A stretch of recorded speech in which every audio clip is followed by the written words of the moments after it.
Before this journey begins, pause for a moment. Like, comment, share, and subscribe to Faith and Healing Stories. What you're about to hear is not just history, it's a spiritual story that stretches across centuries. A story of truth, tradition, and the choices that shape faith. Together, let's uncover what God never changed. In the beginning, the universe was silent. Creation had just been spoken into existence. Light pierced the darkness, seas gathered, life filled the earth, and then, rest. Genesis chapter 2 verses 2-3 declares, "On the seventh day, God finished his work which he had done, and he rested. God blessed the seventh day and made it holy." This was not a human idea, not a cultural invention. It was God's rhythm, a divine pause woven into the fabric of time. Centuries later, God thundered his law to Israel, "Remember the Sabbath day, to keep it holy." Exodus chapter 20 verses 8-11. The command was clear. The Sabbath was the seventh day, what we now call Saturday. Jesus himself honored this rhythm. Luke chapter 4 verse 16 says he went into the synagogue on the Sabbath, as was his custom. The apostles followed the same pattern, teaching and gathering on the Sabbath. Acts chapter 13 verses 42-44, Acts chapter 17 verse 2.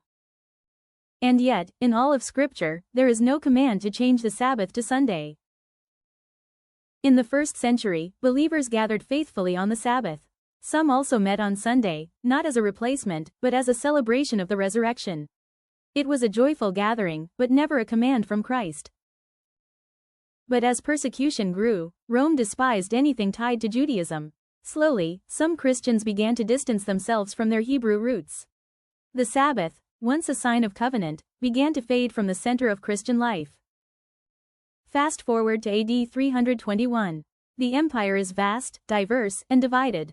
Emperor Constantine, seeking unity, issues a decree: "Let all judges and city people rest on the venerable day of the sun." This was not a Christian law. It was a political maneuver. Constantine had been a sun worshipper. Sunday was already sacred in Roman culture, the day of the sun god. By elevating Sunday, Constantine created a bridge between pagan tradition and Christian practice. It was convenient, it was unifying, but it was not biblical. The Sabbath was never abolished. Yet, in the empire's eyes, Sunday began to rise in honor. Decades later, in AD 364, the Council of Laodicea made a bold declaration: Christians must work on Saturday and worship on Sunday. This was the first official church ruling to replace the Sabbath. Theologians like Augustine reinforced the idea, claiming, "All glory of the Jewish Sabbath is transferred to Sunday." The church declared it had authority to change divine law, even without scriptural support. But the Bible never changed. God never revoked his command. Jesus never declared Sunday holy. The shift was not divine. It was human. It had spoken long before. Isaiah chapter 58 verses 13-14 urged, "If you call the Sabbath a delight, then you will find joy in the Lord." The Testament echoed the same truth.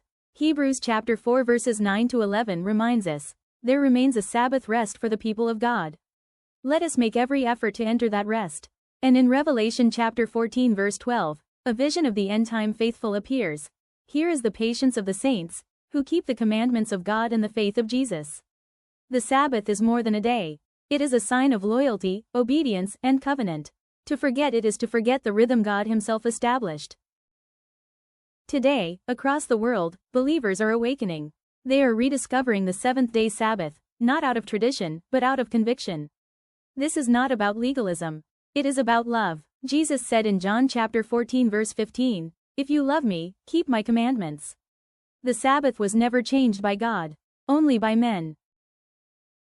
And so the question stands, will we follow tradition or truth? Will we obey man or honor God? The Sabbath is waiting, waiting to be remembered, waiting to be restored, waiting to be honored. Isaiah chapter 30 verse 21 whispers, "This is the way, walk in it." The invitation is clear: return to the rhythm God designed. Honor the Lord of the Sabbath. If this message stirred your heart, don't forget to like, comment, share, and subscribe to Faith and Healing Stories. Together, let's walk in truth, live in grace, and prepare for the eternal rest that awaits.